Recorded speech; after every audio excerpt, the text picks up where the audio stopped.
It takes a great leader to hold 27 men together, who have nothing in common and who are doubtful they will survive their journey. This leader can only be Sir Ernest Shackleton, who through all the struggles and obstacles managed to lead his men to safety without losing a life. After their ship, the Endurance, sank on their ambitious expedition to the Antarctic, it was Shackleton who held his crew together. To make this expedition happen, it took lots of funding, good news under bad timing, and a great ship. The men of the expedition had to endure terrible lives on the ice and many problems throughout their journey. In the end, it was luck and good survival skills that brought all of the men home safely.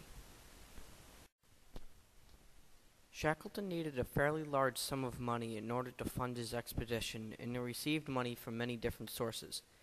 Alfred Lansing writes in Endurance, Shackleton's Incredible Voyage, about Sir James Caird. Sir James Caird donated $120,000 to the expedition. He was a wealthy Scottish jute manufacturer.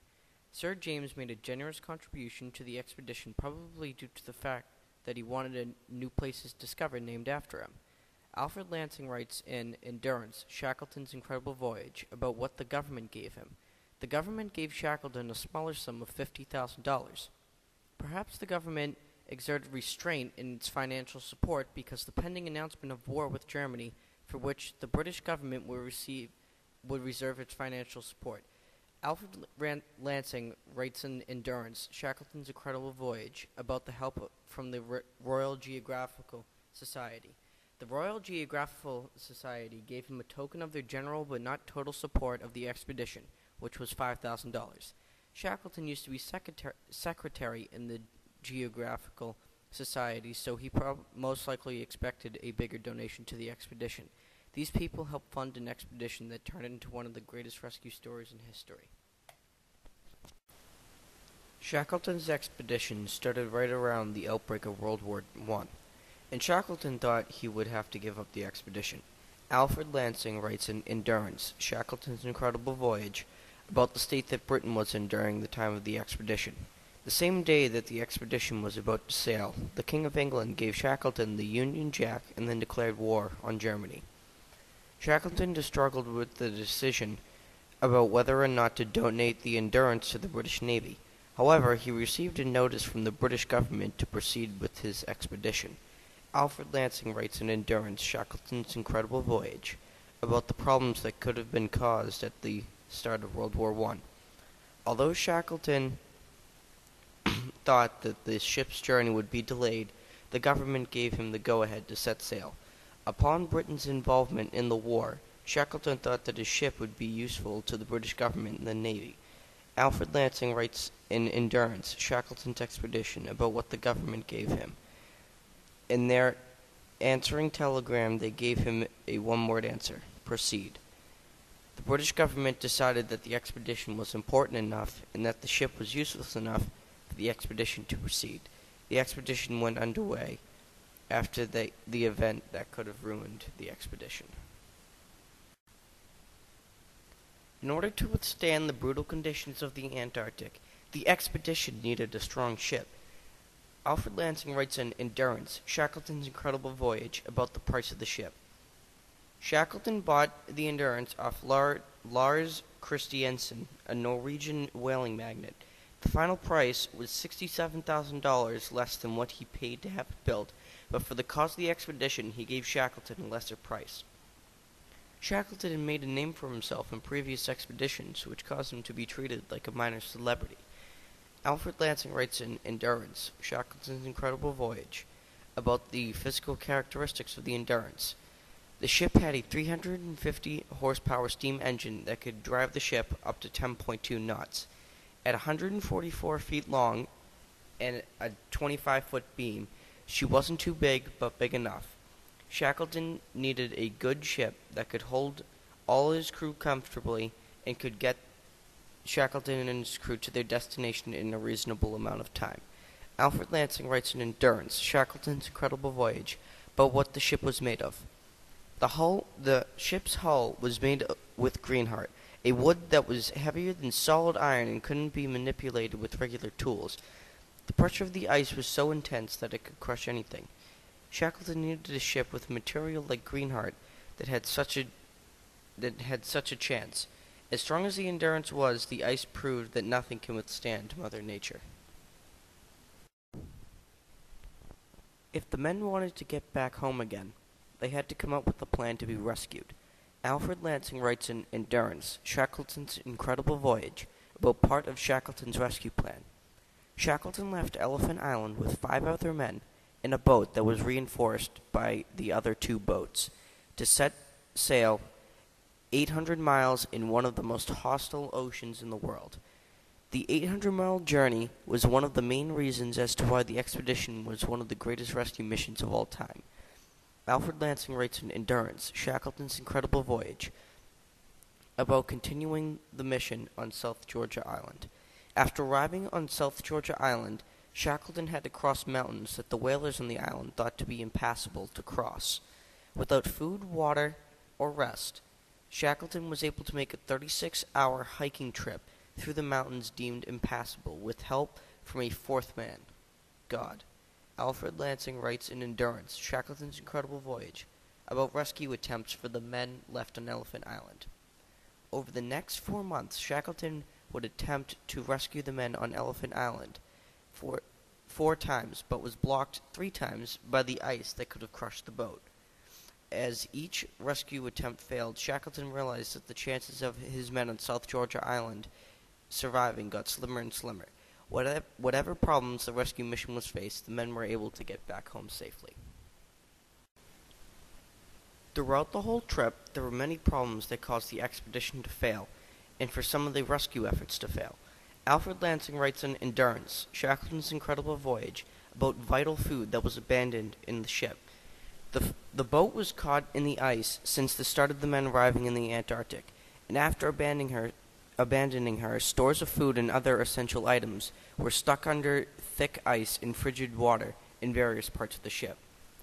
The crew had to make a choice, risk the attempt to get the stores or leave them be.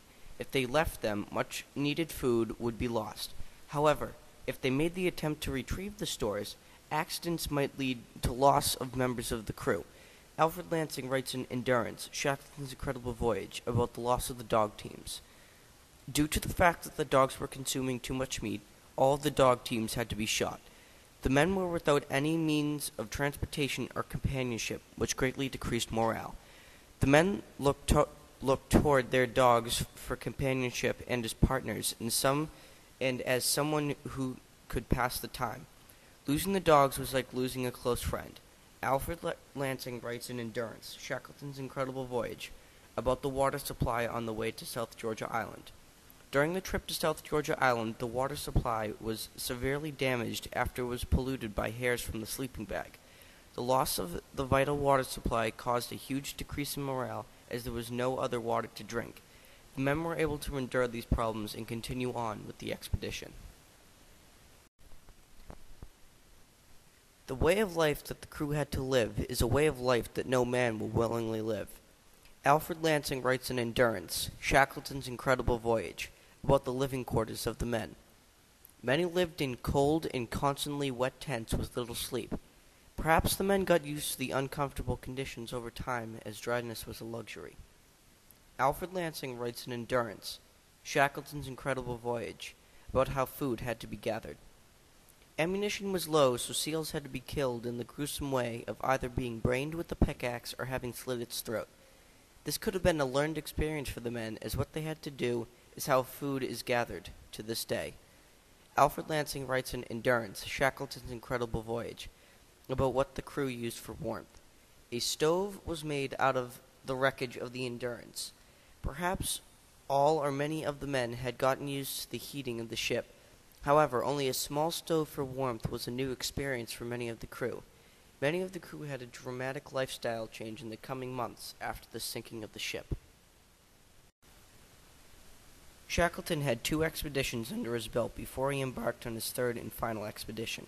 Nova writes about Shackleton's previous expeditions. Shackleton had been on 2 other expeditions to the Antarctic, and both were to the South Pole. The previous expedition that Shackleton had to lead maybe gave him the experience to make good decisions. Nova writes about what happened on Shackleton's previous expeditions. On both expeditions, the men had failed to reach their goal. Rather than risk the life of his men, Shackleton called off one of the expeditions when they were within 120 miles of their goal because of food shortage. It was his past failures that gave Shackleton the determination to succeed on his next expedition. As Nova writes about Shackleton's experience, Shackleton held the record for being the closest to the South Pole, 111 miles. Shackleton must have been angered by the fact that he had come so close to his goal only to have to quit. It was Shackleton's previous failures that he learned from to lead his men to safety in his last expedition. Anyone can make themselves famous with the hard work and a little luck. As Nova writes about Shackleton's past with the sea. Rejecting his father's wish that he become a doctor, he joined the merchant navy when he was just 16 and became a master mariner in 1898 at the age of 22. He traveled widely but had an interest in exploring the poles. From these early sea jobs is where Shackleton probably got most of his knowledge from. As Nova writes about Shackleton's political history, Shackleton was elected secretary of the Royal Geographical Society, who would later give him money for his expedition. In 1906, he unsuccessfully ran for the position of Parliament in Dundee. Working for the Royal Geographical Society would later donate money to him. This is where Shackleton probably expected his largest donation from, as Nova writes about Shackleton's previous experience as an explorer. In 1908, he made another expedition to the Antarctic as leader of this expedition, on the ship Nimrod. During the expedition, his team climbed Mount Erebus, the southernmost active volcano on the Earth, and set a new record by coming even closer to the South Pole than ever before. What Shackleton did during that expedition is probably what gave Shackleton the motivation to explore the South Pole. This expedition required lots of funding, good news under bad timing, and a great ship. The men of the expedition had to endure terrible lives on the ice and many problems throughout their journey. In the end, luck and good surviving skills brought the entire crew home safely. A great leader can hold 27 men together who have nothing in common except the will to survive their journey. Sir Ernest Shackleton, a just, fair, and courageous leader, led his crew and succeeded with an ambitious rescue attempt that turned into the greatest rescue mission of all time.